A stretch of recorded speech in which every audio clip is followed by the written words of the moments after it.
Bonsoir tout le monde, j'espère que vous allez bien. Notre cours d'aujourd'hui, c'est l'hématopoïèse, présenté par Dr Achar. Tout d'abord, qu'est-ce que c'est l'hématopoïèse? C'est l'ensemble de mécanismes qui conduisent à la formation continue des cellules sanguines. Englobe la mélopoïèse et la lymphopoïèse. La mélopoïèse regroupe l'érythropoïèse qui aboutit à la formation des érythrocytes, qui sont les globules rouges, la granulopoïèse qui aboutit à la formation des granulus, qui sont les polynucléaires et les monocytes, et la mégakaryopoïèse qui aboutit à la formation des plaquettes. De l'autre côté, on a la lymphopoïèse qui aboutit à la formation des lymphocytes. Toutes ces nouvelles cellules sanguines vont remplacer les cellules sanguines détruites ailleurs. Maintenant, où se déroule l'hématopoïèse?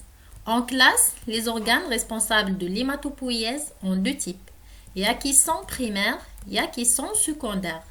Les primaires produisent et développent les cellules et sont la moelle osseuse, qui est un tissu situé au centre des os et qui assure l'hématopoïèse, c'est-à-dire la production des différents types de cellules sanguines. Et aussi la différenciation primaire des lymphocytes B. Il y a aussi le thymus qui se situe dans le médiastin entre le sternum et la trachée et qui assure la maturation ou bien la différenciation des lymphocytes T. Les organes secondaires, ils ont le rôle d'activation des lymphocytes et sont le tissu lymphoïde disséminé au tissu mâle qui est situé au niveau de la peau, au niveau des branches, au niveau du tube digestif, par exemple dans l'intestin, etc. Il y a aussi les ganglions lymphatiques et il y a la rate. La moelle osseuse, il y a trois types, rouge, jaune et grise. Rouge est très active, contient deux types de cellules, les cellules souches hématopoïétiques et les cellules du stroma médulaire. Les cellules souches hématopoïétiques vont subir des transformations pour donner ce qu'on appelle les cellules sanguines. Et les cellules du stroma médulaire, baignent dans une matrice extracellulaire, sont par exemple les ostéoclastes, les ostéoblastes, les ostéocytes, etc. Et elles ont le rôle de régulation et de soutien pour les cellules souches hématopoïétiques. Notez bien que la moelle osseuse est située dans tous les os avant l'âge de 5 ans. Mais à partir de l'âge de 5 ans, elle se localise au niveau des os plats et courts, comme les côtes, les vertèbres, le sternum, etc. La moelle osseuse jaune se trouve chez les sujets âgés, moins actifs, on dit activité moyenne, riche en adipocytes.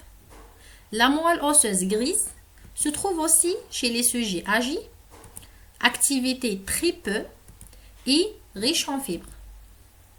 Ce schéma représente les différentes étapes et les différents types de l'hématopoïèse. Mais il faut savoir d'abord que toutes les cellules de l'hématopoïèse sont classées en 4 compartiments. Le premier compartiment sont les cellules souches qui sont capables de s'auto-renouveler pour donner d'autres cellules souches et de se différencier, c'est-à-dire de s'engager de façon irréversible en cellules spécialisées. Deuxième compartiment, les progéniteurs, qui sont capables de se différencier, mais pas de s'auto-renouveler. Les progéniteurs donnent les précurseurs, et ces précurseurs vont s'engager dans les différentes lignées médulaires. Les lignées médulaires. On explique d'abord la lignée érythrocytaire. Et à passage de stade de pro-érythroblaste au stade d'érythroblaste basophile, puis au stade d'érythroblaste polychromatophile, puis au stade d'érythroblaste acidophile. Et ces passages sont associés à des divisions cellulaires. Notez bien qu'au niveau d'érythroblaste basophile, il y a 2 divisions cellulaires. Mais le passage d'érythroblaste acidophile au stade de réticulocyte se fait par expulsion du noyau pycnotique, sans division cellulaire. Puis, ces réticulocytes vont passer dans le sang pour donner ce qu'on appelle l'érythrocyte. La deuxième lignée, c'est la lignée mégakaryocytaire. D'abord, il y a les mégacaryoblastes qui vont subir des endométoses, c'est-à-dire des divisions nucléaires sans division cytoplasmique, pour donner les mégakaryocytes basophiles. Puis, les mégakaryocytes basophiles vont subir une maturation cytoplasmique et émission des fins prolongements cytoplasmiques dans des sinusoïdes médulaires et donnent les mégakaryocytes thrombocytogènes. La fragmentation des fins prolongements donne les plaquettes. Troisième lignée, c'est la lignée granulocytaire, soit eosinophile, basophile ou neutrophile.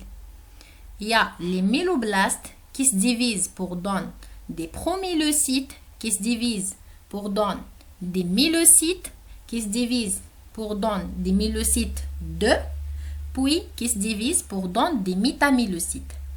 Les métamyélocytes vont subir des segmentations nucléaires pour donner les granulocytes. Voilà.